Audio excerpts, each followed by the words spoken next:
Today, the motion to instruct on the comprehensive Iranian sanction bill was passed overwhelmingly. 400 to 11. 11 individuals said that this was not a good idea. I was one of those 11. I'd like to explain why I think the sanction bill against the Iranians is very, very dangerous and not well thought out.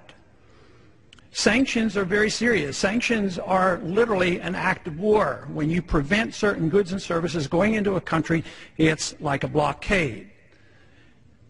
There's no advantage to us to do this. The sanction bill literally says that any country that trades or sends oil into Iran, we will no longer trade with them. So if Russia sends in oil or gasoline or refined products, or China does, we are theoretically under this bill not to trade with them. Can you think of anything more chaotic than having a trade war with China at this particular time? So often, well-intentioned foreign policy procedures backfire, they have unintended consequences, and there's too often blowback. Today, unbelievably, we are engaged in so many places in the world, and we can't afford it. Our foreign policy costs us $1 trillion a year to operate. We're in 135 countries. We have over 700 bases throughout the world. We are engaged in military confrontation in Iraq, Afghanistan, and Pakistan. We're bombing in Yemen, and as well as having surrogates fighting in Somalia. We're flat out broke. The policy is driving our enemies into the hands of the Chinese, and here we are looking for another war. It makes no sense whatsoever.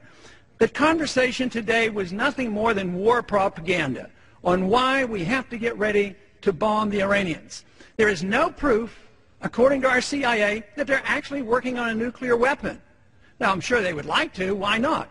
Everybody around them have it, so it would be logical that if they're surrounded and threatened and intimidated with all their people around them, why wouldn't they want one? Well, of course they do. But others have it. They have never been found in violation of the Non-Proliferation Treaty. Never. And yet, Pakistan, India, and Israel, they don't even belong. And they're our friends, and we give them money. Pakistan, they get support from us. They have nuclear weapons, and they have been known to send nuclear technology to North Korea. So the whole process makes so little sense. The language today was used that, well, we have to go in because of the weapons of mass destruction. They're going to have missiles, and they're going to attack us. It's identical to the propaganda promoting in 2002, in 2001, before we attacked Iraq. So the same process is occurring. Try to generate all this excitement about the need to use hostilities. Now, a lot of individuals vote for sanctions that are basically anti-war, and they don't like the military option, and they think this is an alternative. I think that is deeply flawed thinking, because sanctions lead to hostilities. And if you commit to the sanctions, you're really committing to the next step. The sanctions of the 1990s and the year 2000, the sanctions on Iraq, eventually led to the hostilities and the war and the invasion. So what did that invasion of Iraq do? Did we find any al-Qaeda there? No. We found out that Saddam Hussein wouldn't allow the al-Qaeda there. No weapons of mass destruction. We've turned the country upside down, hundreds of thousands of people injured and killed. We have suffered devastating problems from this. And what has happened? We've turned the government of Iraq over to the Shiites, who are allies with the Iranians. So that whole policy has actually backfired.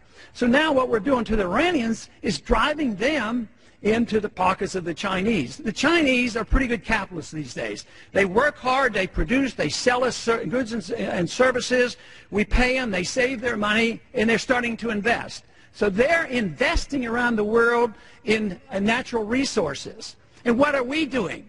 All we're doing is trying to take over the world with natural resources so we have control of oil.